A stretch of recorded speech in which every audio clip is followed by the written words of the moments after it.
Hey everybody, I'm Mr. Todd. This is Stories and Solutions, and I have Andrew Racho here, voiceover artist, producer, writer, director, everything guy. Check it out. We say thanks for coming on the show. It's Stories and Solutions, and this is like the best way I can describe it is an interesting or enlightening story.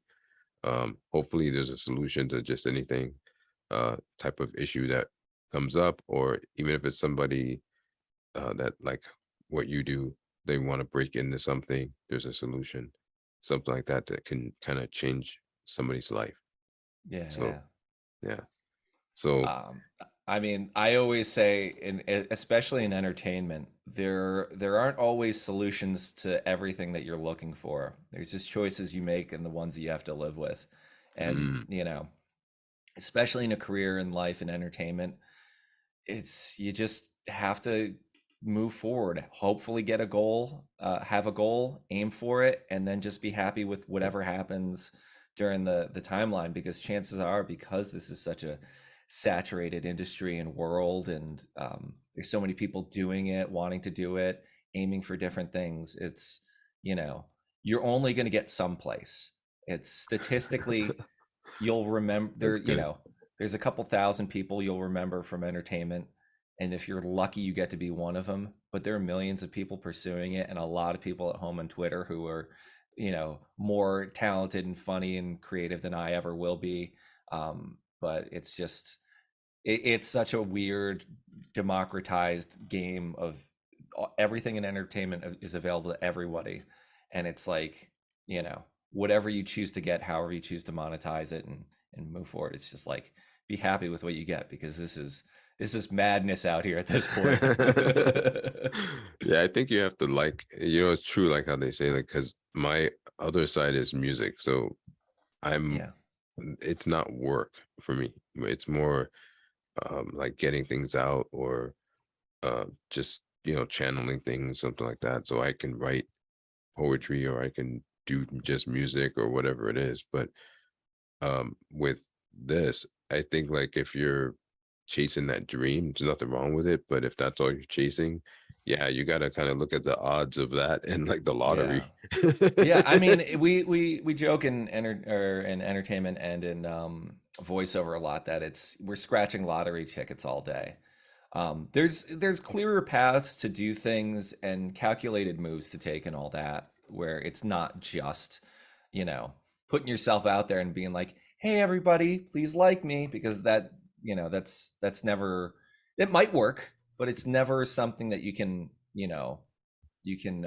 strategize with. And working in any creative industry, one of my old professors put it best: it's 20% show and 80% business, and the business mind is going to get you the things you want further, for sure. Knowing how to have a conversation with someone, knowing how to cold call, knowing how to do the basics, of drafting a letter, putting together your marketing materials, building an audience. All those things go much further than talent in some ways. You just have to hit a threshold of being good enough to enter the room.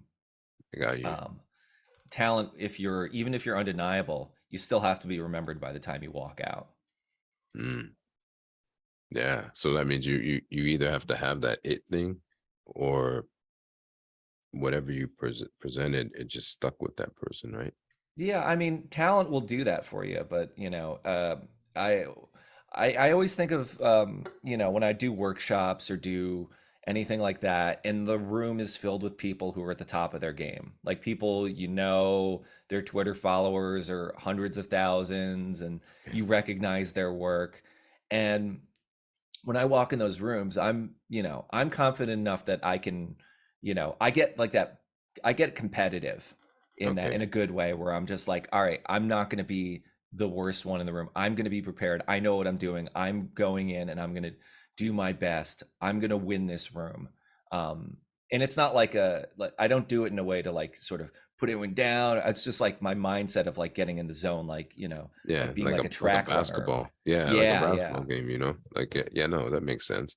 So, when I'm in that zone, but like when you hear everybody else, you're like, oh, yeah, this room is the cream of the crop. And when you're somebody who's listening to 20 people, 15, 10, 20 people, and this isn't the first time this month that you do that, and they're all the best, and you only have opportunities for 2 or 3, Yeah, that's if sure. you decide to choose from this group, considering you already have a group of people you trust and established with over the years, and you've got the other celebrity pool, the clout pool, and all that, Oh yeah, yeah. you talent can only take you so far.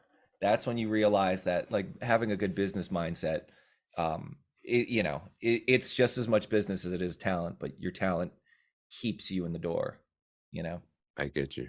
it's like So, it's like being a basketball player in some ways. Like, you know you could be somebody who's consistent, and you're going to be, not everybody's going to be Jordan, not everybody's going to be LeBron. You could be the most consistent player, whatever. But if yeah, you want to walk away the best that you can from that situation, it's best to have a good team that knows how to make deals with Nike and all those guys, yeah, yeah, to, yeah, if you want to really maximize what you're going to be getting out of that thing. Otherwise, you're just going to be another player coming in and out of the game. yeah.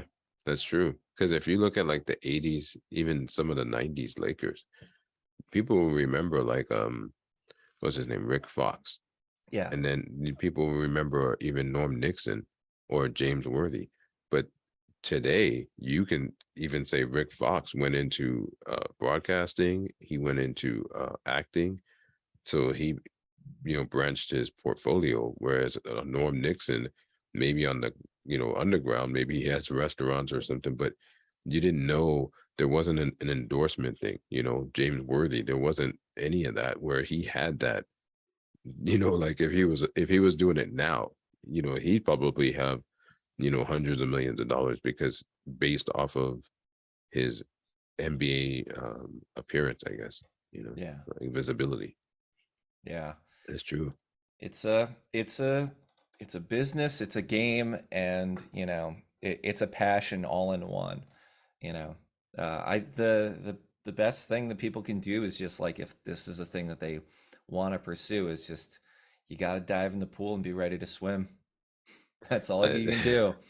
Whatever I, happens after that is happens. You take your shots.